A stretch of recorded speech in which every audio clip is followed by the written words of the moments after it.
السلام عليكم ورحمة الله وبركاته. بتمنى أنكم تكونوا بخير. وبداية كنت حابب أعتذر قبل أي حاجة عن فترة الغياب الطويلة، وده كان بسبب انشغالي بالامتحانات وبالتخرج من الكلية.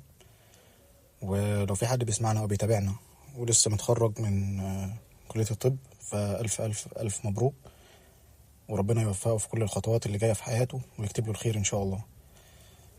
كنت مبسوط برضه أنكم كنتوا جزء من الرحلة ديت وبدعم الجميع، فدي حاجة كنت حابب أشكر عليها الناس من البداية يعني.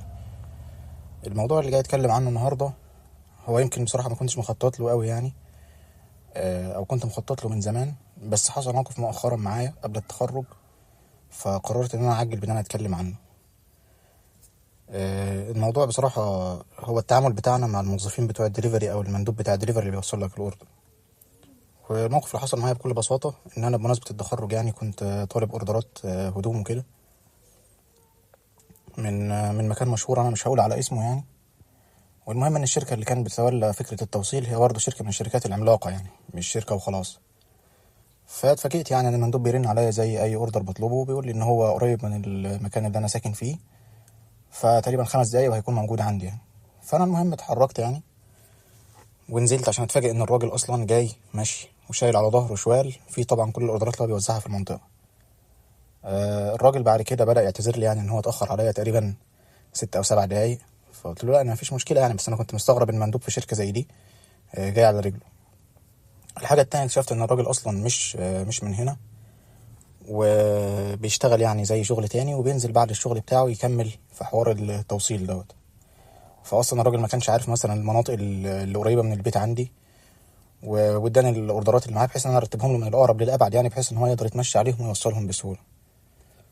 عامة الموقف ضايقني بصراحة، لان مش عارف يعني، انا برضو مش عايز اكون ظالم للشركة، خاصة ان هي شركة كبيرة، ان هي تخلي حد في الزمن اللي احنا فيه دوت يعني 2025 او 2026 شايل حاجة على ظهره وماشي بيها بالمنظر ده يعني. والجو بالرغم ان احنا شتاء كان الجو حر وقتها، فهي حاجة مرهقة بصراحة. وما اعتقدش ان دي يعني فيها اي نوع من انواع الادمية ان حد يكون ماشي بالطريقة دي. ولكن برضو كل ده يعني هيقودنا للموضوع اللي انا جاي اتكلم فيه النهاردة، والحاجة اللي اصلا اللي بتستفزني في معظم الناس في مصر وبالذات الفئة السنية بتاعتنا احنا اللي هي الشباب. حابب بس كنت اتكلم الاول في ثقافة مهمة، ان احنا ساعات بنظن انفسنا ان احنا لينا قيمة في المجتمع كبيرة، وبالذات احنا الشباب، ان انت اصلا لسه ما قدرتش تحقق اي حاجة ولا اي انجاز في حياتك، وبنفضل نقول ان احنا قيمتنا نابعة من المجهود بتاعنا. ولكن الحقيقة يعني ممكن يكون الكلام ده مبهم، فانا هشرح لك دلوقتي انا اقصد ايه. لو انا سألتك ايه نظرتك تجاه موظف الدليفري دوت، يعني قيمته ايه في عينك، في الغالب انت هتشوف ان هو مجرد واحد بيأدي لك خدمة وانت بتدفع له فلوس، فعشان كده بتدي لنفسك استحقاقية انك تتعامل معاه بتكبر او بتعالي، وبتكون غالبا شايف نفسك احسن منه. وكل ده نابع من فكرة ان انت معاك تمن الاوردر اللي هو شايله وجايبه لحد عندك، وانت بتبص له نظرة ان هو بيخدمك. طيب لو قلت لك ايه نظرة الدكتور اللي انت بتروح تكشف عنده في العيادة، وبنفس المنطق انت برضه بتدفع له فلوس مقابل ان هو يدي لك خدمة ان هو يكشف عليك او يعالجك او ايا كان الحاجة اللي هو هيعملها لك،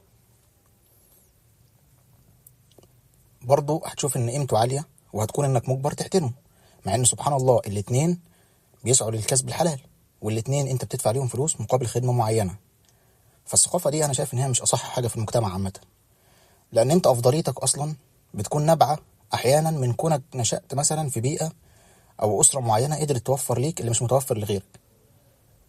يعني مثلا انا دخلت كلية الطب وبفضل الله اتخرجت منها لان انا مثلا كان عندي اب وام او اتولدت في اسرة معينة انا ما اخترتهاش. ما اقدرش اقول ان انا ادي لنفسي افضلية ان انا اسرتي عشان احسن من اسرة تاني، سواء كانت على اي حاجه. انا ما بتكلمش هنا على المستوى المادي فقط، انا بتكلم على كل حاجه. ما انت ممكن تتولد مثلا في اسره مستوى الجهل فيها مرتفع، ما تقدرش توصلك لمكانه كويسه في المجتمع. فده في حد ذاته نجاح. انا ما اقدرش اقول مثلا ان انا لا ما نجحتش، لا هو نجاح. مثلا ان انت ما كنتش منحرف، ما اتجهتش لسكه زي المخدرات او زي البنات او غيره من الافعال الحرام مثلا، باعتبار ان انت مثلا متاح ليك ده، انت عايش في بيئه مثلا الى حد ما متوفر معاك فلوس، متوفر معاك الناس اللي اجتماعيا ممكن تساعدك انك تعمل كده. لكن في الوقت نفسه انت ما قدرتش تعيش معاناة شاب في نفس سنك كان لازم ينزل يشتغل عشان بس ابسط حاجة يعرف ينام شبعان. اللي هو احنا مثلا لما بيكون مش عاجبك اكل معين في التلاجة لما بيكون مش عاجبك مكان معين، بتروح مغيره. خلاص يا عم، انت العمليه كلها مثلا فلوس وبتروح مغير، مش فارقه معاك. الاكل اللي امك عاملاه في البيت مش عاجبك، خلاص بتغير وتجيب ديليفري، بتنزل انت يا عم تجيب اي اكل. فكون ان انت شايف نفسك احسن من بتاع الدليفري، دي مشكله نفسيه اعتقد ان احنا محتاجين ان احنا نتخلص منها. لان زي ما بقول لك، هو مش اقل منك او شغال عندك، هو بيأدي خدمه معينه. ولو انت لسه مصمم انك تشوف ان هو شخص اقل منك، او عامه انا ما بتكلمش هنا على بتاع الدليفري بس، على اي حد بيعمل لك خدمه انت شايف ان هو اقل منك اجتماعيا، اقل منك ماديا، فدي نفس الطريقه اللي اكبر منك بيشوفك بيها. يعني مثلا مديرك او دكتورك في الكليه بيشوفك بنفس الطريقه، مجرد فرد تحت امرته بيقدر يعمل فيك اللي هو عايزه. فانا شايف ان انا من وجهه نظري، احنا لو تخلصنا من الثقافه ديت على جميع المستويات، يعني اي حد شايف ان في تحت امرته حد معين، تخلصنا في الثقافه ديت، المجتمع هيرتاح. لان في النهايه انا شايف ان احنا كلنا بنخدم بعض في المجتمع، ودي سنه الحياه. احنا كلنا لو في حد في المنظومه ديت غاب، المنظومه كلها هتختل. يعني انا مثلا وانا راجل عندي تخرج او مثلا مشغول في اي حاجه، والراجل ده سهل عليا وجاب لي الهدوم بتاعتي لحد البيت، ماشي. هو انا ما بقولش ان هو جابها لك ببلاش، لا، انت دفعت له فلوس. ولكن الفكره ان هو برضه بيأدي وظيفه. زي ما انت بتنزل، يعني مثلا انت بتنزل العياده الصبح عشان تكشف على العيانين، ما ينفعش مثلا يجي رئيس الجمهوريه انت هتكشف مثلا على مراته او على بنته او على ابنه، ويروح يقول لك لا اصل انت مجرد دكتور في البلد. لا، ما هي مش هتنفع، مش هتمشي الدنيا كده. الحاجه التانيه اللي عايز اتكلم فيها، ان بتاع الدليفري ده زيه زي اي بشر، عنده حياه وعنده اسره وعنده متطلبات، فهو عايز يعيش زي برضه ما انت بتفكر انك تعيش. يعني مثلا انت بتسعى انك تكون مكفي اسرتك، هو نفسه برضه يشوف اولاده مبسوطين ويكون قادر يشتري لهم الحاجات اللي هم بيحبوها او بيشاوروا عليها، لان هي حاجه عزيزه جدا على نفسه. مثلا لما ينزل مكان وابنه يبص الحاجه وهو يكون مش قادر ان هو يشتريها له. فزي ما انت نفسك تعيش، حاول تكون سبب لو ربنا سخرك لده، ان الناس التانية تعيش برضه. والحاجه اللي هي يعني بتوضح المثال دوت، ان انت ربنا لما بيدي لك الرزق بيكون فيه رزق ناس تاني. بمعنى مثلا انا النهارده قبضت وليكن مرتبي الشهري 10000 جنيه، فجوه الرزق دوت في الرزق بتاع الراجل بتاع السوبر ماركت اللي انا هروح اشتري منه الاحتياجات اليوميه بتاعتي. فرزقك اللي اتبعت لك في منه رزق لناس تاني. ورزقك انت مثلا كدكتور بيجي لك عن طريق المريض اللي بيجي يكشف عندك، فربنا لما ادى الراجل المريض دوت فلوس، كان جزء من الفلوس اللي هو كسبها انت رزقك جاي فيها. فاحنا كلنا سبب في ارزاق بعض. فهي دايره العمليه على بعضها، عباره عن زي منظومه بيئيه، اي خلل فيها انت بتخل المنظومه البيئيه كلها. الحاجه التانيه اللي بستغربها برضو، ان احنا لسه شباب، معظمنا اصلا ما يعرفش حتى طريقه كسب المال عامله ازاي، ما يقدرش يعرف مثلا ايه حجم الصعوبات اللي انت الناس بتواجهها عشان تكسب الفلوس. فانت تكون لسه شاب وبتاخد مصروفك من اهلك وحرفيا انا مش عايز اقلل من حد، اقول ان احنا بجد ملناش قيمه، لان انت لو اتسبت في الحياه انت غالبا هتغرق من اول يوم. يعني انت ممكن توصل لمرحله الغدا وما تقدرش توفر غداك، فانت هتموت من الجوع. ولاقيك بتتعامل مع الناس مثلا باستعلاء وتكبر وتزعق وتخرب الدنيا وتروح تسبب للناس ديت اذى في شغلها. ماشي، انا متفاهم ان احيانا بيكون في منهم تصرفات ساذجه، بيكون منهم تصرفات مستفزه، ومنهم ناس مش بتراعي ربنا في شغلها. بس معلش، انت برضو تعالى على نفسك، يعني مش هيحصل اي حاجه. انت مثلا لو الاوردر اتاخر يوم يومين، في حاجات يعني اقصد ان هي مش بتفرق للدرجه اللي تخليك مثلا توصل لمرحله انك تفصل موظف من شغله مثلا. وفي الفقره اللي جايه، يعني انا شايف ان احنا في شويه نصايح انا اتعلمتهم عن نفسي وطبقتهم في حياتي فساعدوني، ممكن تخليك تحسن من علاقتك بالناس ديت. ولو انت برضه لسه مصمم على الافكار اللي في دماغك، فانت ممكن تعتبرها ان هي كنوع من الصدقه الجاريه. يعني محدش في النهايه عارف ايه العمل اللي ممكن يدخلك الجنه. رقم واحد، انت تحاول تحسس الشخص ده ان هو بيعمل لك خدمه مهمه وانك من غيره هتحتاس. يعني ابسط مثال انك تحاول تعامله باحترام وتحسسه انه شبهك عادي، بني ادم يعني. ولما يقدم لك الحاجه تقول له شكرا تعبناك معانا، مبتسم في وشه، تسلم عليه بحفاوه، تقول له اتفضل مثلا معانا، تعزمه على اي حاجه. لو معاك مثلا شوكولاتايه او الحاجات دي مش هتكلفك حاجه، بس هي انا شايف ان قيمتها عاليه جدا، وبيفرق جدا معاه ان هو بيحس نفسه ان هو بيعمل حاجه مهمه يعني، وبيزود من قبولك بين الناس. والحاجه الاهم بالنسبه لي ان هو بيعلي من قيمتك عند ربنا. يعني من ضمن التناقضات الغريبه بصراحه، ان انت لما بيبقى مثلا عندك دكتور مشرف عليك او عندك مديرك في الشغل وليه سلطه عليك، انت بتفضل تتحايل عليهم عشان تمشي امورك، وبتبلع اللي بيعملوه فيك عشان تمشي امورك، مع ان معظمهم ما يستحقش ده. فما جاتش يعني على الراجل الغلبان ولسانك اتقطع في الكلمتين الحلوين اللي انت ممكن تقولهم، زي شكرا تعبناك، تعالى اتفضل معانا، تديله اي حاجه بسيطه. النقطه التانية، حوار التبس. الناس في مصر بصراحه غريبه جدا جدا جدا. انت لو دخلت مكان كبير براند كافيه مشهور اي حاجه، والراجل بتاع الكاشير فضل يبرطم معاك مش عارف باكسترا ايه والكلام اللي بيفضلوا يعملوه مثلا، انت هتلاقي نفسك غالبا مش فاهم حاجه وعمال تزود عشان محرج من منظرك الاجتماعي قدام الناس. مع ان انا مش فاهم ايه فكره ان انت تقول ان انا مش فاهم الحاجه اللي انت عايز تعملها لي اكسترا ديت والراجل يشرحها لك بكل بساطه، لكن انت مصمم عشان صورتك الاجتماعيه قدام الناس. ده نوع انا شايف ان هو انواع السذاجه والبلاهه بصراحه. وفي الحال في الاماكن ديت برضو لو حد كلمك على حساب زياده، على ضرايب، على مش عارف ايه، انت بتدفع عشان منظرك الاجتماعي قدام الناس. فما جاتش يعني على الباقي الكام جنيه اللي انت ممكن تسيبهم للراجل بتاع الدليفري، واحتسبهم يا عم عند الله يعني. ونفس الفكره اللي الناس بتتكلم فيها ان اصل هم بياخدوا كتير في التوصيل، هو اصلا الراجل ما سعرهاش، هو المطعم هو اللي مسعرها، ولا البراند اللي انت بتشتري منه هو اللي مسعرها. ولو احنا بنتكلم على استغلال البراندات او اماكن او المطاعم او اي حاجه في سعر التوصيل، ففي النهايه انت اصلا عملت الاوردر وانت عندك خلفيه عن دوت وموافق عليه. فما تجيش بقى تمسك في الراجل الغلبان وتقول اصل وفصل والدليفري غالي والدليفري مش غالي وهو واخد حقه. احيانا اصلا هم بياكلوا على الناس دي فلوسها يعني بمبلغ كبير جدا، واللي بيوصل لبتاع الدليفري في النهايه هو مبلغ زهيد يعني.